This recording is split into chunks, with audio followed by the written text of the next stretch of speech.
Санкт-Петербург ғылым академиясының мүшесі, Бұқтырма өзені мен Зайсан көлінің маңайы, тарбағатай өсімдіктер әлемін зерттеуші ғалым Карл Андреевич Мейердің туғанына 225 жыл. Карл Андреевич Мейер 20 наурыз 1795 жылы Украинаның Витебск облысында дүниеге келді. Карлдың ата-анасы дәріханашы болды.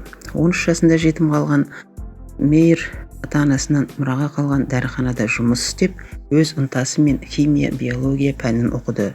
1813 жылы Карл Андреевич Мейер Дерб университетіне түсіп, фармацевт мамандығы бойынша бітіріп шықты.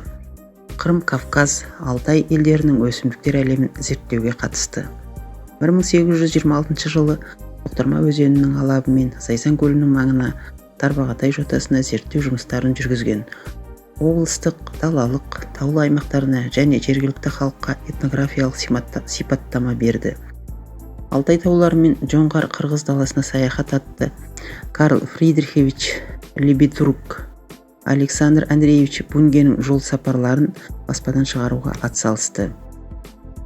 Өсімдіктің 36 түрі Мейердің есімімен аталады. Өмірінің соңғы жылдары Санкт-Петербургте ботаникалық бақтың директоры қызметін атқарды. Санкт-Петербург ғылым академиясының мүшесі.